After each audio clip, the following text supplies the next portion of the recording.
দর্শক, আপনাদের সবাইকে আমন্ত্রণ জানাচ্ছি চ্যানেল 24 এর রাত 10টার খবরে। আপনারা এতক্ষণ শুনছিলেন একেএস সংবাদ শিরোনাম। আর পুরো খবর জুড়ে আপনাদের সঙ্গে থাকছি আমরা দুজন, আমি নাজিয়া কণা এবং রহমান রাশেদ। শুধু কথার রাজনীতিতে বিশ্বাসী নয় বিএনপি, দেশ ও জনগণের স্বার্থ বিরোধী কাজ করবে না সরকার। কিশোরগঞ্জ সফরে এসব কথা বললেন প্রধানমন্ত্রী তারেক রহমান। তিনি বলেছেন, যারা 17 বছর রাজপথে ছিল না তারাই জনগণকে বিভ্রান্ত করছে। এ সময় বিশৃঙ্খলাকারীদের বিরুদ্ধে সতর্ক থাকার আহ্বান জানান সরকার প্রধান। তিনি অভিযোগ তোলেন জ্বালানি নিয়ে আওয়ামী লীগ শাসন আমলে নানা অব্যবস্থাপনার। হাওড়ার নদী বিলে ঘেরা কিশোরগঞ্জ, প্রকৃতির সঙ্গে লড়াই করে যাদের জীবন জীবিকা, সেই জনপদে প্রধানমন্ত্রী তারেক রহমান। রোববার সকালে সড়কপথে কিশোরগঞ্জের পাকুন দিয়ে পৌঁছান প্রধানমন্ত্রী। পুরাতন ব্রহ্মপুত্র নদে অবমুক্ত করেন মাছের পোনা। এরপর যোগ দেন স্থানীয় বিএনপি আয়োজিত মতবিনিময় সভায়। বক্তব্যের শুরুতে দেশ নিয়ে নিজের পরিকল্পনা তুলে ধরেন প্রধানমন্ত্রী। অভিযোগ তোলেন জ্বালানি নিয়ে আওয়ামী লীগ শাসনামলে নানা অব্যবস্থাপনার। সরকার দেশ ও জনগণের স্বার্থবিরোধী কাজ করবে না জানিয়ে প্রধানমন্ত্রী জানান বিশৃঙ্খলাকারীদের বিরুদ্ধে সতর্ক থাকার। ঢাকা সহ বাংলাদেশের সকল মানুষ, সকল জেলা উপজেলার বহু মানুষ বিদ্যুতের কষ্ট ভোগ করছেন এই মুহূর্তে। কিন্তু এই যে বিদ্যুতের সমস্যা, এই সমস্যা স্বৈরাচার, যে স্বৈরাচারকে এই দেশের মানুষ বিতাড়িত করেছে, তাদের আনপ্ল্যান্ড অপরিকল্পিত পরিকল্পনার জন্য, অপরিকল্পিত বিভিন্ন পদক্ষেপের জন্য আজকে বিদ্যুৎ এবং জ্বালানির এই অবস্থা। এরপর কটিয়াদীর আচমিতা এলাকায় কার্ফ হ্যাচারি কমপ্লেক্স পরিদর্শন করেন প্রধানমন্ত্রী। ঢাকার বাইরে প্রথমবার উদ্বোধন করেন জাতীয় মৎস্য পক্ষের। এ সময় 14 জনের হাতে তুলে দেন জাতীয় মৎস্য পদক। প্রধানমন্ত্রী জানান, মৎস্য চাষীদের আনা হবে কৃষক কার্ডের আওতায়। বিশ্বে বাংলাদেশের সম্ভাবনা অত্যন্ত উজ্জ্বল। বর্তমানে এই উজ্জ্বল সম্ভাবনা থাকার ফলে আমরা যদি পরিকল্পিতভাবে পরিশ্রম করি, এখান থেকে বহু মানুষের কর্মসংস্থান যেমন হবে, একই সাথে আমরা আরও অনেক বেশি পরিমাণের বৈদেশিক মুদ্রা অর্জন করতে সক্ষম হব। প্রধানমন্ত্রী হওয়ার পর প্রথমবার কিশোরগঞ্জে আসলেন তারেক রহমান। অংশ নিলেন বেশ কয়েকটি কর্মসূচিতে। কিশোরগঞ্জবাসীর দীর্ঘদিনের প্রত্যাশা আর নানা উন্নয়ন দাবির মধ্যে সরকার প্রধানের এই সফর পুরো জেলা জুড়ে বইছে আনন্দের জোয়ারে। আর স্থানীয়দের প্রত্যাশা, প্রধানমন্ত্রীর এই সফরের মধ্য দিয়ে দীর্ঘদিন ধরে অবহেলিত হাওড় অঞ্চলের মানুষের নানা দুঃখ দুর্দশা অনেকটাই লাঘব হবে। শেষ বিকেলে প্রধানমন্ত্রী যোগ দেন জেলা স্টেডিয়ামে ফ্যামিলি কার্ড বিতরণ কর্মসূচিতে। এ সময় উপকারভোগী নারীদের হাতে কার্ড তুলে দেন তারেক রহমান। এছাড়া ইমাম, মুয়াজ্জিন, পুরোহিত সহ ধর্মীয় গুরুদের দেয়া হয় সম্মানী। বক্তব্যে প্রধানমন্ত্রী বলেন, অন্য কোনো দেশের মতো নয়, বাংলাদেশকে কল্যাণমুখী রাষ্ট্রে পরিণত করতে চায় সরকার। আমরা বাংলাদেশকে অন্য কোনো দেশের মতন বানাতে চাই না। আমরা বাংলাদেশকে তৈরি করতে চাই একটি কল্যাণমুখী রাষ্ট্র হিসাবে,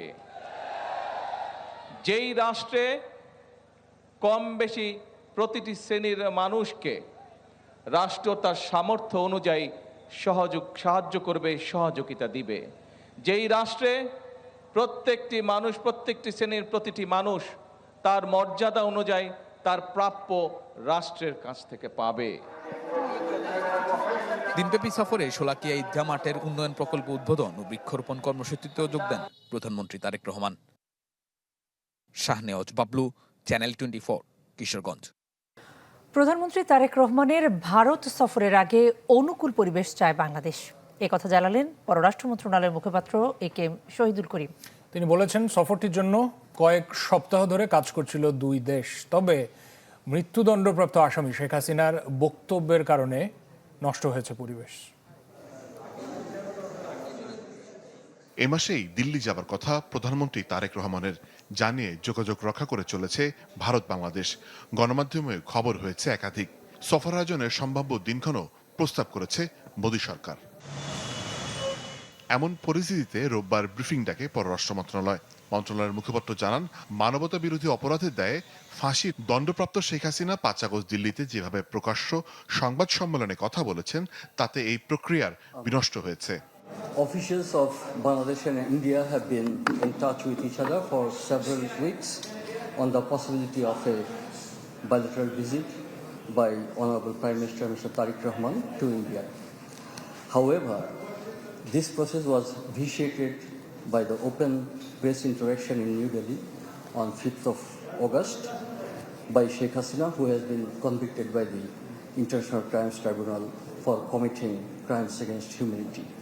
We have made our position clear on this matter. We are of the view that a propitious environment needs to be created for this visit. সরকারের পক্ষ থেকে অভ্যন্তরীণ বিষয়ে হস্তক্ষেপ না করার প্রসঙ্গে জোরের সাথেই তুলে ধরা হয় এই ব্রিফিংয়ে। We have requested the Indian authorities to expeditiously act on our request to extradite Sheikh Hasina and other fugitive criminals and to hand over Bangladesh the accused killers of Shahid Sharif Usman Hadi in compliance with our bilateral extradition treaty. We will continue to pursue our Bangladesh First policy to promote friendly bilateral relations with other countries, including our neighbors.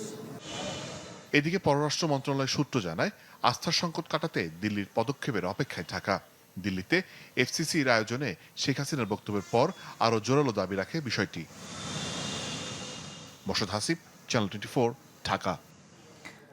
মানবতা বিরোধী অপরাধে মৃত্যুদণ্ডপ্রাপ্ত শেখ হাসিনাকে ফেরাতে নতুন করে আলোচনা শুরু হয়েছে। ভারতীয় গণমাধ্যম বলছে যে দেশটির আদালতের সিদ্ধান্ত লাগবে হাসিনাকে ফেরাতে। তবে চিফ প্রসিকিউটর বলছেন কোন প্রক্রিয়ায় ফেরত পাঠাবে সেই সিদ্ধান্ত ভারতের। তিনি জানান দল হিসেবে আওয়ামী লীগের বিচারে তদন্ত চলছে জোরে সোরেই। মানবতা বিরোধী অপরাধের মামলায় মৃত্যুদণ্ডপ্রাপ্ত দিল্লিতে থাকা শেখ হাসিনাকে ফেরাতে নানামুখী আলোচনা চালাচ্ছে সরকার। এমন অবস্থায় রোববার ভারতীয় গণমাধ্যমের খবর, শেখ হাসিনাকে ফেরাতে অনুমতি লাগবে ভারতের আদালতের। এ নিয়ে শুরু হয় নতুন আলোচনা। দি ইন্ডিয়ান এক্সপ্রেস নামে একটি কাগজ, তারা একটা নিউজ করেছে যে নিজ কার্যালয়ে ট্রাইব্যুনালের চিফ প্রসিকিউটর আমিনুল ইসলাম জানান, শেখ হাসিনাকে কোন প্রক্রিয়ায় পাঠাবে সে সিদ্ধান্ত ভারতের। তবে মৃত্যুদণ্ডপ্রাপ্ত আসামিকে ডিসেম্বরের আগেই ফেরত পাঠানো উচিত। আমরা শেখ হাসিনাকে আনার জন্য আমাদের যে আইনগত প্রক্রিয়া, সেইভাবে আমাদের বাংলাদেশের সরকারের পক্ষ থেকে সেই আইনগত প্রক্রিয়া গ্রহণ করা হয়েছে। সেখানকার ইন্ডিয়ান অফিসিয়ালস তারা কি পদক্ষেপ নেবে, কি প্রক্রিয়া নেবে, তারা কোর্টের অনুমোদন নেবে না সরকারের অনুমোদন দিয়ে পাঠাবে, এটা তাদের ব্যাপার। জানান দল হিসেবে আওয়ামী লীগের বিরুদ্ধে তদন্ত চলছে জোরে সোরে। কি আছে তাদের ভাগ্যে সে সিদ্ধান্ত নেবে আদালত। আদালতের আদেশ সাপেক্ষে এগুলি বাজেয়াপ্তির বিষয় থাকতে পারে। যদি সংগঠন হিসেবে বিচার হয় এবং সংগঠন হিসেবে বিচার হলে সংগঠনের নামে যদি কোনো প্রপার্টি থাকে, সেগুলো বাজেয়াপ্তির আদেশ হলে সেগুলি সরকারের হেফাজতে চলে আসবে। তবে দল হিসেবে আওয়ামী লীগের বিচারের তদন্তে কি পাওয়া গেছে তা আপাতত বলতে চান না চিফ প্রসিকিউটর। আমরা সংগঠনের ইনভেস্টিগেশন চলছে। মাসুদুর রহমান, চ্যানেল 24, ঢাকা। যারা পালিয়ে যায় তারা আর দেশে ফিরতে পারে না। গাজীপুরে এমন মন্তব্য করলেন বিএনপি স্থায়ী কমিটির সদস্য রুহুল কবির রিজভী। এটা হওয়া কখনোই সম্ভব না। এখনো অনেকে বলেন যে না, তার আমলেই তো ভালো ছিল। কে ফ্যাসিবাদের লোকরা তো এখনো আছেন বিভিন্ন জায়গায়, তারা তো ঘোরাফেরা করছেন। ইতিহাসের ছাত্র হিসাবে শুধু এইটুকু বলতে চাই, এই ধরনের পতিত স্বৈরাচারের প্রত্যাবর্তন হয় না। এলএনজি টার্মিনালের ত্রুটি অনেকটা কাটলেও এখনও পুরোপুরি স্বস্তি ফেরেনি রাজধানীর সিএনজি স্টেশনগুলোতে। কোথাও বন্ধ পাম্প, কোথাও ঘন্টার পর ঘন্টা অপেক্ষায় গ্যাস মিলছে খুব সামান্যই। ফলে চালকদের আয় যেমন কমছে, তেমনি সংকটে পড়ছেন সিএনজি স্টেশন মালিকরাও। কক্সবাজারে মহেশখালীর ভাসমান এলএনজি টার্মিনাল থেকে কিছুটা বেড়েছে সরবরাহ, তবে পুরোপুরি স্বস্তি ফেরেনি সিএনজি স্টেশনগুলোতে। কয়েক ঘন্টা লাইনে থেকেও কোথাও কোথাও মিলছে না চাহিদা মতো গ্যাস। কিছু স্টেশন বন্ধ থাকায় চাপ পড়েছে চালু থাকাগুলোতে। মানে নিচেও 3 ঘন্টা সময় লাগে, তাও পাম্প আসলে গ্যাস পাওয়া যাওয়ার প্রেশার নাই। সারা রাত বৈশা থেকে 120 টাকার গ্যাস পাইছিলাম, এটা দিয়ে 2 টিপ মারছি, অহনা বা 2 ঘন্টা ধরে বই রইছি। স্বৈরাচার হাসিনা দেওয়ার পরেও তো গ্যাস পাইছি আমরা লাইনে, অভাব নাই গ্যাস। এখন গ্যাসটা গেল কোথায়? মহাখালী, তেজগাঁও, মিরপুর, শ্যামলী, গাবতলী সহ রাজধানীর সব এলাকার চিত্রটা কম বেশি একই রকম। চালকদের দাবি, অবস্থার কিছুটা উন্নতি হয়েছে ঠিকই, তবে স্বাভাবিকভাবে গাড়ি চালানোর মতো গ্যাস এখনো মিলছে না। এই 50-60 টাকা গ্যাস দিয়ে ভাড়া মারুম না জমা দেবো নাকি সংসারে খাওয়া শুনুন? এর মনে করেন বউ বাচ্চা লইয়া ঢাকা শহর থাকাটাই বেকার। আমরা না পাই প্রাইভেট, মাইক্রো, পাঁচ, ট্রাক, হ্যাঁ সবাই। আমরা কি করছি? তেলের সিরিয়ালে যদি কন্ট্রোল করতে পারে তাহলে গ্যাসেরটা কন্ট্রোল করতে পারে না কিসের জন্য? কন্টিনিউয়ার ভরে ভরে গ্যাসিটি কই যাইতেছে? বড় বড় কার্গো ভ্যান ভরে ভরে গ্যাসিটি কই যায়? রাত 12টা 1টার পরে। পেট্রোবাংলা ও তিতাসের তথ্য বলছে, মহেশখালীর দুটি ভাসমান এলএনজি টার্মিনালের মধ্যে সামিট এখন পূর্ণ সক্ষমতায় দিনে ৪৫ থেকে ৫০ কোটি ঘনফুট জাতীয় গ্রিডে সরবরাহ করছে। আর এক্সিলারেট এনার্জি টার্মিনাল আংশিকভাবে যুক্ত করছে প্রায় ৩০ কোটি ঘনফুট গ্যাস। এর ফলে এলএনজি সরবরাহ বেড়ে ৮২ থেকে ৮৫ কোটি ঘনফুটে দাঁড়িয়েছে। সাজ্জাদুল হক, চ্যানেল 24, ঢাকা। চলমান জ্বালানি সংকটের জন্য বর্তমান সরকার দায়ী না, এমন দাবি করলেন প্রধানমন্ত্রীর মুখ্য সচিব ABM আব্দুস সাত্তার। আর অর্থমন্ত্রী আমির খসরু মাহমুদ চৌধুরী মনে করছেন যে সংকট সমাধানে আরও অন্তত ২ বছর সময় লাগবে। তিনি জানিয়েছেন, জ্বালানি সংকট কাটাতে দীর্ঘমেয়াদী পরিকল্পনা নিয়ে কাজ করছে সরকার। আপনারা এটা জানেন যে এই সংকটটা আমাদের এজন্য এই সরকার দায়ী না। জ্বালানি সংকট তৈরি হয়েছে মধ্যপ্রাচ্যের যুদ্ধের কারণে, এবং সেইটার বিকল্প বিগত সরকার করতে পারেনি। Power and gas, nothing can be solved within 6 months. Nothing can be solved within a year. And minimum time is 2 years. চলমান জ্বালানি সংকট মোকাবিলায় সরকারকে 4 দফা প্রস্তাব দিয়েছে বাংলাদেশ জামায়াতে ইসলামী। এই প্রস্তাব বাস্তবায়ন এবং তার অগ্রগতি 90 দিনের মধ্যে জাতির সামনে তুলে ধরার আহ্বান জানিয়েছেন দলটির সেক্রেটারি জেনারেল মিয়া গোলাম পরোয়ার। সন্ধ্যায় চলমান জ্বালানি সংকট নিয়ে জরুরি সংবাদ সম্মেলনে তিনি অভিযোগ করেন, নিজেদের ব্যর্থতা ঢাকতেই বিরোধীদের উপর দায় চাপাচ্ছে সরকার। মাননীয় প্রধানমন্ত্রী দেশের চলমান বিদ্যুৎ জ্বালানি সংকট প্রসঙ্গে বিরোধী দলগুলোর কাছে একটি কার্যকর পরিকল্পনা চেয়েছেন। আমরা তার এই আহ্বানকে ইতিবাচকভাবে দেখতে চাই। আমাদের পরিকল্পনা নতুন নয়, সেটা গত 3 মাস ধরে সরকারের টেবিলে আছে। এদিকে বিদ্যুতের ভুতুড়ে বিলের কারণে বিদ্যুৎ গ্রাহকদের ভোগান্তি এখনো চলছে, যা সরকারের নিরসনের প্রতিশ্রুতি দেওয়ার পরও কোনো সুফল আনতে পারেনি। রাষ্ট্রপতি নির্বাচনে বিএনপি প্রার্থী মির্জা ফখরুল ইসলাম আলমগীর এবং 11 দলীয় ঐক্যের অলি আহমদের মনোনয়ন বৈধ ঘোষণা করেছে নির্বাচন কমিশন। সিইসি এবং নির্বাচন কমিশনার AMM নাসির উদ্দিন মনোনয়নপত্র যাচাই করেন। তফসিল অনুযায়ী প্রার্থিতা প্রত্যাহার করা যাবে 18 আগস্টের মধ্যে। রাষ্ট্রপতি নির্বাচনে 2 প্রার্থী বিএনপির মির্জা ফখরুল ইসলাম আলমগীর ও 11 দলের অলি আহমেদ। নির্বাচন কমিশন প্রথমে যাচাই করে 11 দলীয় জোটের প্রার্থী অলি আহমেদের মনোনয়নপত্র।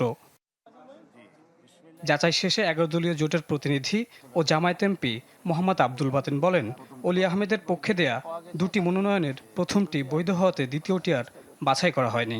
জানান, মনোনয়নপত্র প্রত্যাহার করবে না 11 দল। আমার মনে হয় না এটা প্রত্যাহার করা হবে, কেননা 11 দলীয় জোটে সিদ্ধান্ত নিয়েই আমরা নির্বাচনে শেষ পর্যন্ত অংশগ্রহণ করার জন্য আমরা এই মনোনয়নপত্র জমা দিয়েছি। গণতান্ত্রিক ধারাবাহিকতাটা বজায় থাক, এটা আমরা চাই। এরপর বিএনপি প্রতিনিধি দলের উপস্থিতিতে যাচাই করা হয় মির্জা ফখরুল ইসলাম আলমগীরের মনোনয়নপত্র। যাচাই বাছাই শেষে তা বৈধ ঘোষণা করা হয়। পরে ব্রিফিংয়ে গয়েশ্বর চন্দ্র রায় বলেন, এখন 20 আগস্ট নির্বাচনের অপেক্ষায়। আনন্দের সাথে জানাচ্ছি যে আমাদের প্রার্থী মির্জা ফখরুল ইসলাম আলমগীর 23তম বাংলাদেশের রাষ্ট্রপতি নির্বাচনের প্রার্থী হিসেবে বৈধ ঘোষিত হয়েছে। এখন আমরা অপেক্ষায় থাকব 20 তারিখে নির্বাচনের জন্য।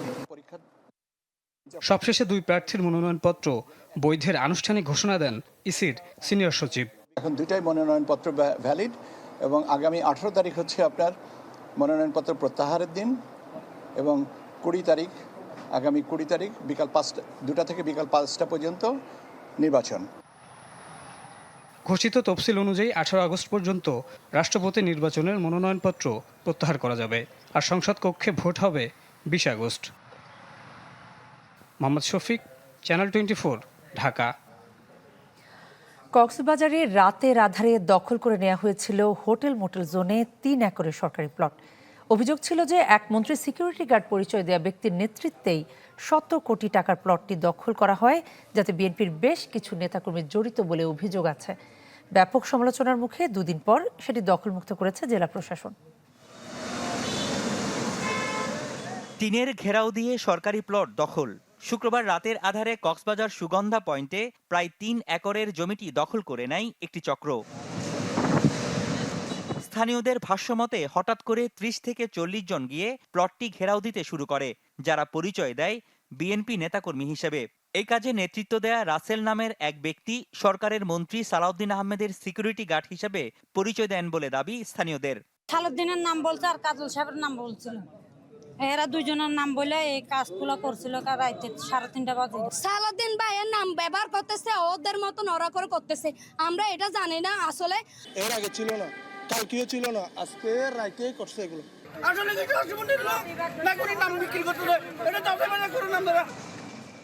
হোটেল মোটেল জোনে 130 একর জমির মধ্যে 2001 সালে 86.31 একরের 87টি প্লট বরাদ্দ দেয় তৎকালীন জোট সরকার। এই প্লটগুলোর মধ্যে একটি বরাদ্দ পায় অ্যাসালম গ্রুপ, কিন্তু 2010 সালে সব প্লটের বরাদ্দ বাতিল করে নিয়ন্ত্রণে নেয় সরকার। এর মধ্যে বাতিল হওয়া অ্যাসালমের প্লটটি এবার দখল হয়েছে। 3 একরের অধিক জায়গা ঘেরাও করে, টিন দিয়ে ঘেরাও করে দখল করে নিয়েছে। এটা আমাদের সাথে এবং কক্সবাজারবাসীর সাথে একটা প্রতারণা। রাতে অবৈধভাবে এখানের মন্ত্রীর নাম ভাঙিয়ে এখানে প্লটগুলো দখল করা হচ্ছে, কোনো প্রশাসন এটা নিয়ে কোনো কাজ করতেছে না। তবে ব্যাপক আলোচনার মুখে রোববার বিকেলে প্লটটি দখলমুক্ত করার অভিযানে নামে জেলা প্রশাসন। ভেঙে দেয়া হয় টিনের বেড়াটি। পুনরায় দখল ঠেকাতে উদ্যোগ নেয়ার কথা জানান কর্মকর্তারা। আজকে আমরা সরকারি জায়গা যেহেতু বেড়াগুলো ভেঙে দিলাম এবং পাশাপাশি আমার বিচ কর্মীদের মাধ্যমে আমি কিছু সাইনবোর্ড এখানে লাগানোর ব্যবস্থা করে দিয়ে যাব জেলা প্রশাসনের পক্ষ থেকে, যেখানে স্পষ্ট করে বলা থাকবে যে সরকারি জায়গা এবং সরকারি জায়গা যদি কেউ দখল করার চেষ্টা করে তাহলে পুনরায় উচ্ছেদ অভিযান করা হবে। যার বিরুদ্ধে অভিযোগ সেই রাসেলের সাথে মুঠোফোনে যোগাযোগ করা হলেও তিনি কথা বলতে রাজি হননি। কথা বলেননি বিএনপির নেতাকর্মীরাও। প্লটটির দাম বর্তমান বাজার মূল্য অনুসারে 100 কোটি টাকা বলে জানিয়েছে প্রশাসন। Desk report, channel 24। এবার খেলার খবর। টেস্টে বাংলাদেশের আরও এক অবিশ্বাস্য কীর্তি। ডারউইন টেস্ট 9 উইকেটে জিতে নিয়েছে টাইগাররা। প্রথমবার অস্ট্রেলিয়ার মাটিতে অস্ট্রেলিয়াকে হারালো বাংলাদেশ, যা এখন পর্যন্ত পারেনি শ্রীলঙ্কা। 1 উইকেট হারিয়ে মাত্র 57 রানের টার্গেটে পৌঁছে যায় সফরকারীরা। মেহেদী মিরাজের অলরাউন্ড পারফরমেন্স, তানজিদ তামিমের সেঞ্চুরি ছাপিয়ে ম্যাচ সেরা হয়েছেন হাসান মাহমুদ, যার বোলিংয়ে টেস্ট জয়ের ভিত গড়ে দেয়। এই জয়কে সব ফরম্যাট মিলে বাংলাদেশের ক্রিকেট ইতিহাসের সেরার স্বীকৃতি দিয়েছেন অধিনায়ক নাজমুল হোসেন শান্ত। আর টেস্ট খেলতে না চাওয়া ক্রিকেটারদের এই ফরম্যাটে আগ্রহী করে তোলা তার চোখে অনেক বড় কিছু, এবং সেই সঙ্গে 149 বছরের ঐতিহ্যবাহী অজিদের হারানো তো বটেই। টেস্টে বাংলাদেশের সেরা জয় নিঃসন্দেহে। অস্ট্রেলিয়ার মাঠে অস্ট্রেলিয়াকে হারানো যে কোনো দলের স্বপ্ন আরাধ্য। কারো কারো চোখে ছোট ফরম্যাটের বিশ্বকাপ জয়ের চেয়েও বড় অর্জন।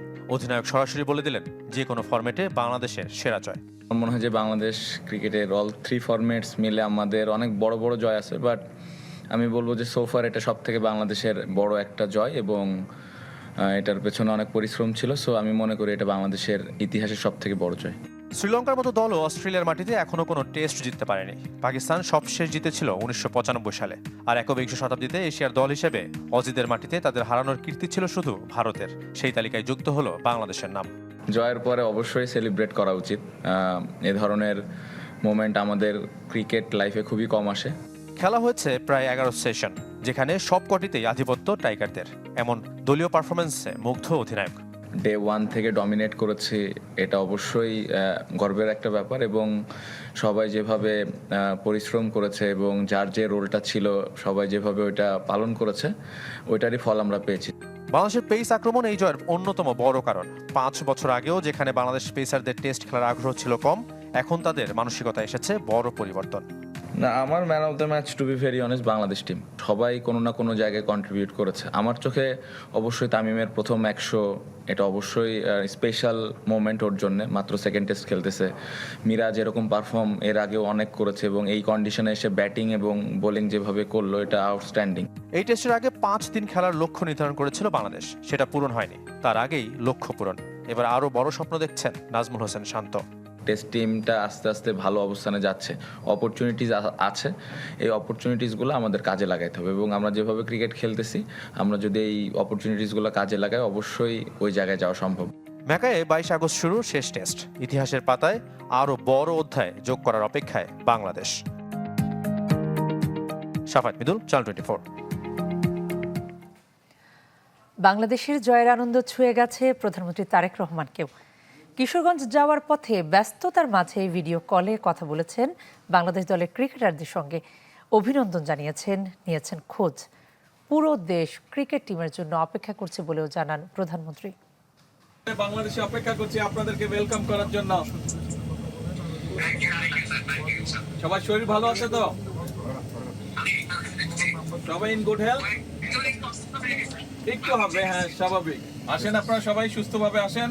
বাংলাদেশের মানুষ অপেক্ষা করছে আপনাদেরকে ওয়েলকাম করার জন্য।